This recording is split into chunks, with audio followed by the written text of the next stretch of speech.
England, Pakistan, India, Australia, West Indies, South Africa, and New Zealand. Now, what you're looking at right here is not just a random collection of flags, but the teams that make T20 international cricket the glorious, chaotic, and utterly unhinged spectacle that it is today. In this video, I'm going to explain every single one of them, their history, their character, their playing style, and all the stupid, brilliant drama you absolutely need to know about. So, let the yapping begin.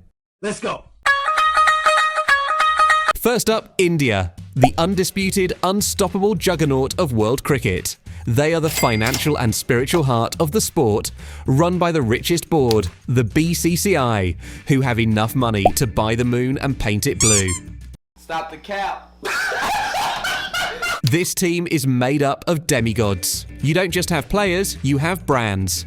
Rohit Sharma, who recently retired from T20 internationals after winning the 2024 World Cup, scored over 4,200 runs in the format, the most by any player in history. Virat Kohli, who also retired from T20is, is the highest run scorer in T20 World Cups, with over 1,200 runs. Now the team is led by Suryakumar Yadav, one of the most explosive batsmen in world cricket. That's an amazing shot, the way he picks it up. With a strike rate over 170. Their playing style is built on a production line of glamorous, technically perfect batsmen who can make hitting a 95 miles per hour delivery look like a walk in the park.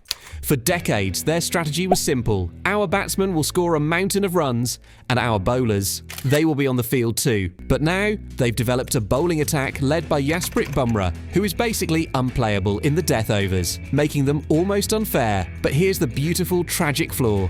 For all their money, talent and dominance, India became the biggest choker in ICC tournaments.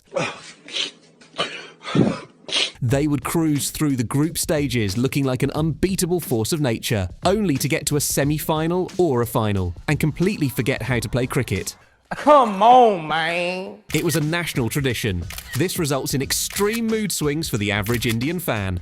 One week, they are planning a victory parade, the next, they are burning effigies in the street. Supporting India was like being in a relationship with a supermodel who is brilliant and beautiful 99% of the time, but has a habit of leaving you at the altar. They finally broke their curse by winning the 2024 T20 World Cup. Their second T20 title after 2007, but that decade of pain is a scar that will never truly fade. Next, we have Australia. The ruthless bullies who always win. They have won the T20 World Cup once in 2021, and they've won over 120 T20 internationals, one of the highest win counts in the format. They are the traditional villains of cricket, arrogant, aggressive, and so unapologetically confident that they probably sledge their own family members at Christmas dinner. They don't just want to beat you, they want to see the hope drain from your eyes as their victory becomes inevitable. Their playing style isn't always pretty. It's not about flair. It's about raw, brutal efficiency.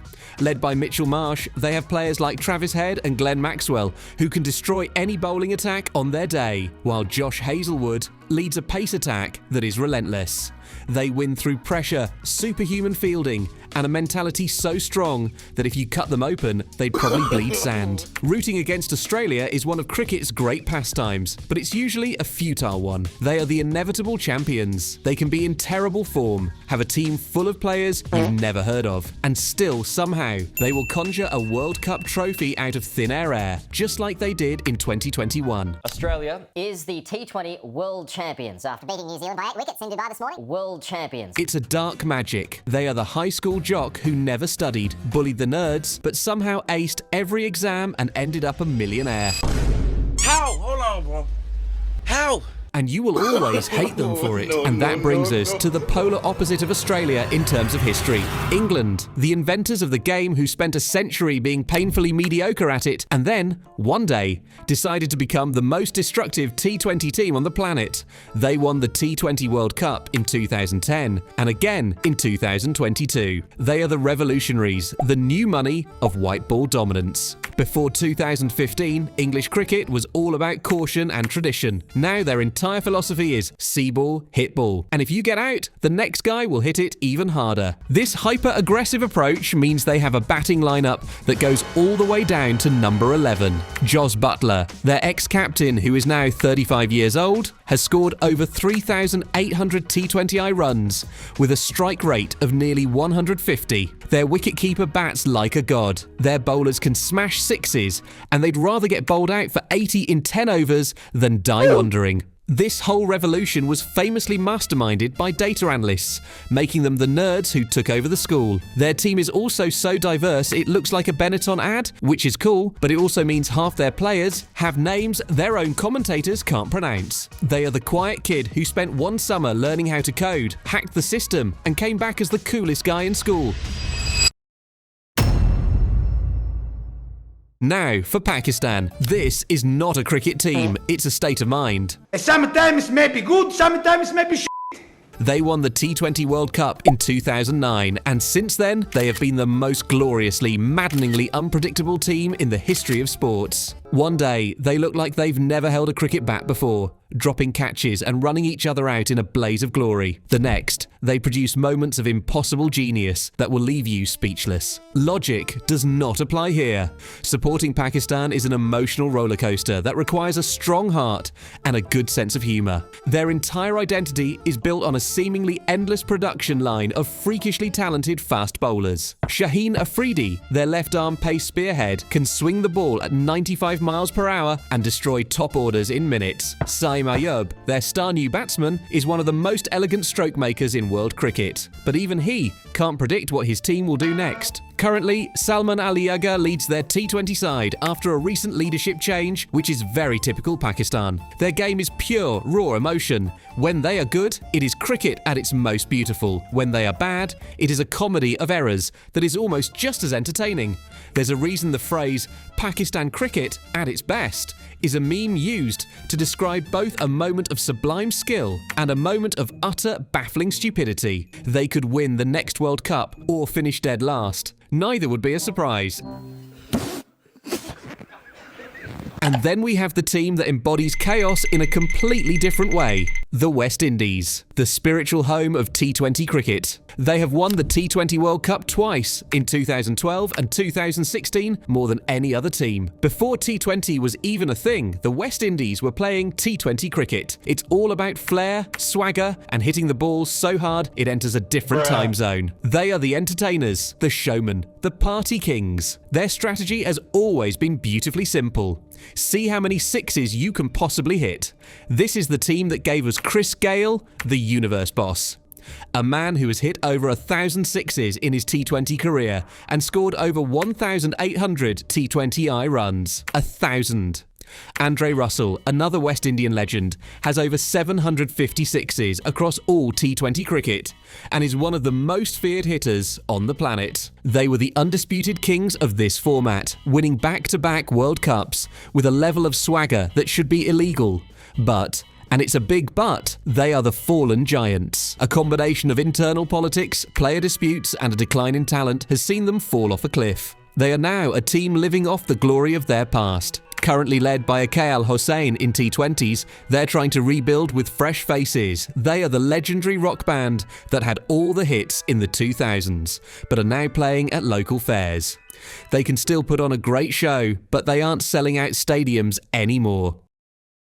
Now we enter the land of eternal heartbreak, starting with New Zealand. The nice guys of cricket. They are everyone's second favourite team, and for good reason. They are humble, they play the game in the right spirit, and they seem to have no enemies. They are the team you take home to meet your parents. Their entire approach is built on being smart, efficient, and doing more with less. Kane Williamson, their legendary batsman, is one of the most respected players in world cricket, known for his calm and class. However, as of October 2025, Williamson has stepped back from regular T20 cricket, playing only occasionally under a casual contract. They don't have the billion-dollar backing of India, or the endless talent pool of Australia, but they are brilliantly coached and tactically astute. But being the nice guy comes with a terrible price. New Zealand is cursed. They are the perennial finalists. They have a supernatural ability to quietly and efficiently reach the final of almost every ICC tournament, only to lose in the most gut-wrenching, soul-crushing way imaginable. They lost the 2021 T20 World Cup final to their noisy neighbours, Australia, and have a long and storied history of similar heartbreaks. They have never won a T20 World Cup. Supporting New Zealand is like being the proud parent of the kid who gets nominated for Student of the Year every single year, but never ever actually wins the award.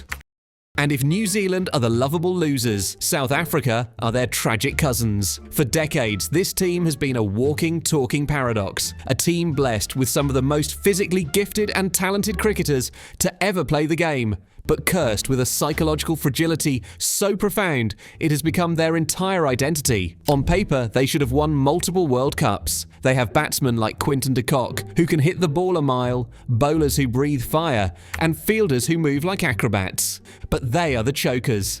That one word has haunted South African cricket for generations. They are the inventors, the pioneers, the absolute masters of snatching defeat from the very jaws of victory. Again. Nothing new, nothing changed, same old shit. The 1999 World Cup semi-final run-out is the stuff of legend, a moment so catastrophic it defined a nation's sporting psyche. They have a long list of semi-final exits in T20 World Cups, each one more painful than the last. They finally broke their semi-final curse in 2024, only to lose the final to India, proving that even when they overcome one hurdle, there's always another one waiting. They have never won a T20 World Cup. Supporting South Africa is like watching a brilliant student get 100% on every single practice test, only to have a full-blown panic attack during the final exam and fail the class. Got him! Got him! Next up is the most inspiring story in all of world cricket, Afghanistan. This is a team that was literally forged in conflict and learned the game in refugee camps in Pakistan. Their rise from playing in the lowest divisions of world cricket to beating the best teams on the planet is nothing short of a miracle. They are passionate, emotional, and play with a level of national pride that is genuinely intimidating. Their game plan is beautifully simple and brutally effective. Strangle you with spin. Afghanistan is a factory for producing world-class mystery spin bowlers. Leading the charge is Rashid Khan, who is arguably the greatest T20 bowler of all time with over 150 T20i wickets. He bowls leg spin, googly, and variations that batsmen can't even pick. They will tie you in knots, and then a couple of their explosive, fearless batsmen like Rahmanullah Gurbaz will come out and try to smash the ball into oblivion. For a long time, they were just the feel-good story. Not anymore. After beating giants like England, Pakistan and Australia in recent World Cups, they are now certified giant killers. They are the rookie boxer that everyone in the crowd loves, who then proceeds to land a knockout punch on the heavyweight champion of the world. What? Now let's talk about Sri Lanka, a team with a rich history of producing some of the most unique and brilliant cricketers the world has ever seen. They won the T20 World Cup in 2014, beating India in the final. They play with a certain island flair that is all their own. For years, they were defined by unorthodox legends. They had mystery spinners like Ajantha Mendis and Murali, and of course, the one and only Lasith Malinga.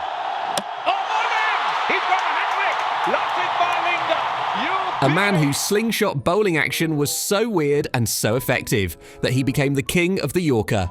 Malinga took over 100 T20i wickets, a record at the time. They used this unique brand of cricket to dominate for years. However, since their golden generation of players like Sangakkara and Jayawardeneh retired, they've been stuck in what feels like a permanent transition phase. They are always finding exciting new players with funky actions and raw talent. Hey, y'all, come look at this. But they struggle to find any real consistency. They are like a legendary restaurant that is now under new management. The name is still on the door, and they have flashes of the old magic, but they're still trying to perfect the classic recipes. And now for the undisputed GOATS of causing chaos, the Netherlands. Are they the best team in the world? No. Do they have the most trophies? Also no. But did they knock South Africa, the perennial chokers, out of the 2022 T20 World Cup in a match that nobody, and I mean nobody, saw coming? Yes, they did. For that one moment of pure, unadulterated chaos, they are legends. Thrashes away. They'll get a boundary to end it.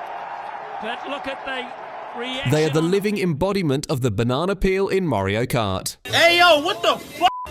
You don't see them coming, and then suddenly, the team in first place is spinning out of control. All hail the Dutch masters of mayhem. And finally, we have the associate heroes. This is a rapid-fire round. The USA, a team of tech consultants and Uber drivers who showed up and beat Pakistan in the 2024 World Cup. Let that sink in. Scotland, consistently punch above their weight and have the best anthem. Namibia, a team from a country with more desert than people, still producing incredible cricketers. These are the part-timers, the underdogs, the guys who have day jobs and then show up to a World Cup and try to cause some chaos. They are a constant reminder that on any given day, anyone can beat anyone. And that's what makes this sport so great. So, there you have it. Every major T20i team explained. From the bullies to the chokers, the entertainers to the nice guys who always finish last. Now you're ready to watch a game and understand exactly why that Indian fan is crying into his hands, why that Australian